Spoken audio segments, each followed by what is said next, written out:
Sebagai seorang mantan pendeta dengan nama asli Christopher Kainama, ia akrab dengan Alkitab dalam berbagai bahasa, mulai dari terjemah bahasa Indonesia, bahasa Inggris, bahasa Yunani, hingga dalam bahasa aslinya, yaitu bahasa Ibrani.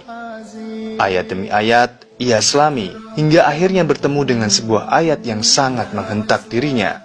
Yang paling memukul saya itu adalah Yohanes pasal 5 ayat 30. Itu paling memukul saya.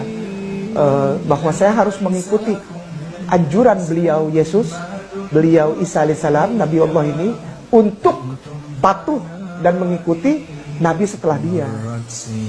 Setelah saya baca ini Yohanes pasal 5 ayat 30, itu saya tadinya saya masih, oh dia memberitakan bahwa akan ada Nabi gitu, tapi saya tidak puff gitu untuk ke situ gitu ya, untuk ikutin, enggak, aku tetap sama dia aja gitu. Tapi setelah baca ini, apa katanya Ustaz? Nah udah, aku tidak dapat berbuat apa-apa. Berarti kalaupun aku ikutin dia, tidak ada cara lain, aku harus ikut yang dia bilang tadi. Ia yang akan datang.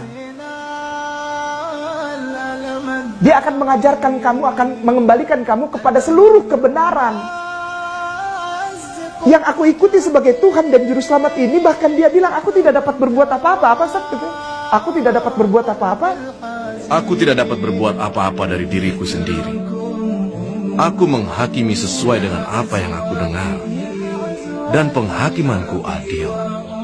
Sebab aku tidak menuruti kehendakku sendiri, melainkan kehendak Dia yang mengutus aku. Dia utusan, mentok Ustaz. Mentok saya. Yesus yang aku agungkan, bahkan aku diampuni dosaku, ternyata dia tidak bisa berbuat apa-apa. Bukan saya yang bilang, beliau, dan aku masih cinta sama beliau. Dan semua orang muslim di seluruh jagat raya ini memuliakan Isa kok. Cinta sama dia.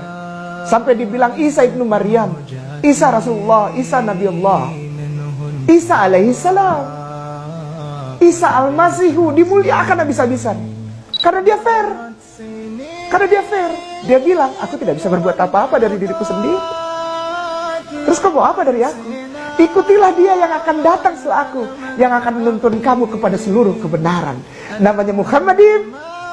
Dia dapat kitab dan dia tidak dapat membaca. Dan kuncinya, dia akan membawa kamu kepada Qul huwallahu ahad. Saya tidak menyerang, saya tidak menghina, tidak insulting, tidak underestimate, tidak. Aku sayang dan aku muliakan. Aku tidak menyalahkan Bible kok, nggak pernah. Justru aku bilang Bible benar. Ada mungkin yang sudah dirubah menurut pengakuan dari Bapak gereja yang dihormati, yaitu Paus Benediktus ke-16 pun dia keluarkan statement tentang ayat-ayat yang adalah imbuhan. Silahkan dicari sendiri. Paus Benediktus 16 mengeluarkan statement traktat dogma tentang ada ayat-ayat banyak Ustaz. Bukan orang Islam yang tulis, bukan saya yang mu'alaf, bukan. Yang bilang ada ayat-ayat sisipan, ayat-ayat palsu, ayat-ayat yang dibuang, itu justru Paus Benediktus 16. Gitu ya. Kesadaran itu ia peroleh justru saat ia belajar Alkitab langsung di tanah kelahiran Nabi Isa alaihissalam. Kegoncangannya oleh ayat-ayat Alkitab itu pun sempat ia klarifikasi ke para rabi Yahudi di sana. Apa hasilnya? Rabi Yahudi, klarifikasi saya kepada mereka, justru membuat saya makin sedih. Justru saya bukannya mendapat kekuatan untuk jadi Islam, atau saya mendapat kekuatan untuk tetap Kristen. Justru saya makin kacau, karena apa? Orang Yahudi nggak ada yang respect sama Jesus. Jangankan untuk jadi Tuhan, untuk jadi Nabi, untuk jadi anak manusia saja tidak dianggap. Ustaz maaf, boleh diketik Gittin, Gittin spasi 57A. Ini yang saya mohon ini, agar ini jangan dibuka gitu. Kenapa dibuang ke web? Ini pandangan Yahudi tentang Yesus. Tuh, itu tuh. Saya dapat jawabannya itu. Bagaimana tentang Yesus? Apa Ustaz bacain lagi? Jadi jangan saya yang baca. Nanti saya dikira bohong.